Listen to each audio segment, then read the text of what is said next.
Dr. Mark Novotny. I'm head of physics and astronomy here at State.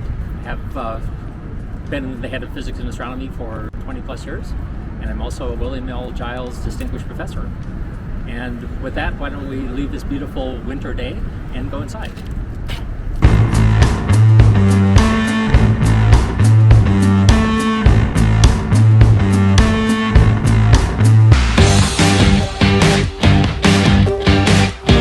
I grew up on a small family farm in northern Minnesota, right next to the North Dakota border.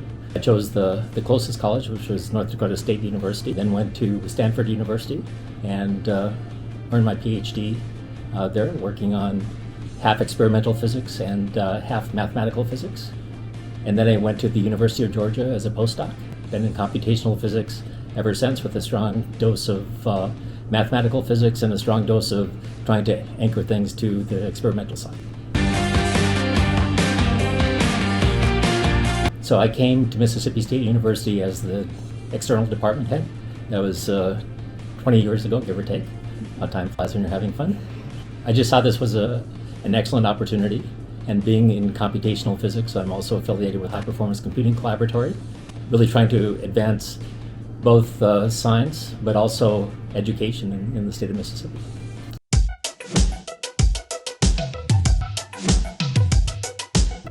So the department here really concentrates on two things. One, of course, is teaching, from the people that are going to be high school teachers to the people that are going to be MDs and dentists and so on, to the engineers, and of course the physicists and chemists and mathematicians as well. Most of the faculty have external grants. We're externally funded because we're doing excellent competitive science.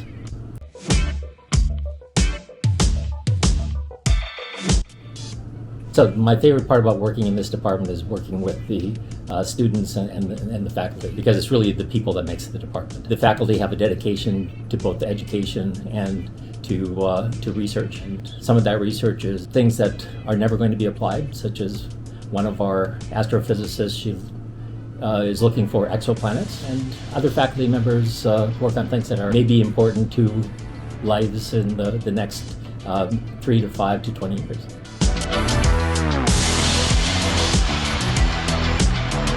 Specific research interests are all related to quantum mechanics. And that's because I think we're really on the verge of a new revolution in technology. We are kind of coming to the end of the classical computing age. So I've been working on two things currently.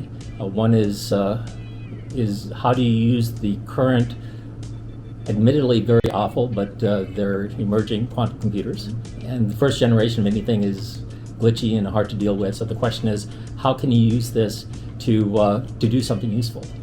The other thing that I'm excited about, which is probably further off in terms of 10 or 20 years, is a type of device and material that I call a quantum dragon. And it really has to do with how can you have materials and devices that have properties that you want, but not necessarily be ordered like all the crystals that make up the iPhones that you have, for example.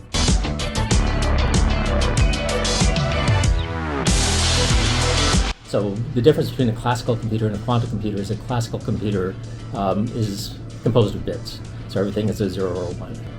In quantum mechanics, everything is a probability.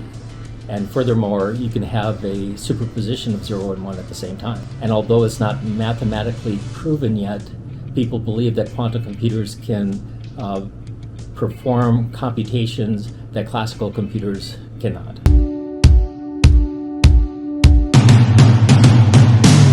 All of my technology developments have either been quantum dragon related or quantum computer related or classical computer related. Just recently got a patent to make a particular type of quantum computer called an adiabatic quantum computer more efficient, and furthermore to scale to more qubits. Currently there's about 5,000 qubits is the maximum for this type of computer, but you want to really scale this to millions of qubits. So the new patent is that this is also important for adiabatic quantum computers if you want to make them efficient and big so they can handle, give you solutions to bigger problems.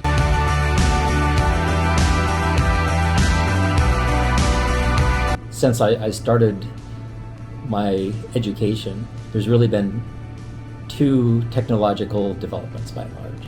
One was the computer revolution. The second revolution, I think, is the quantum revolution that is just starting now. Quantum devices are going to let us do things that we can't even think about doing now. Okay, here I have to admit I'm a theorist, and I can dream up lots of different things, but you have to follow the laws of physics if you want to actually make something. So the question is, how do you make something that physics allows you to make, but is new and novel, and that's really the challenge. So I can dream up lots of science fiction-y devices and technologies, and they can all look good on paper, but can you actually make these?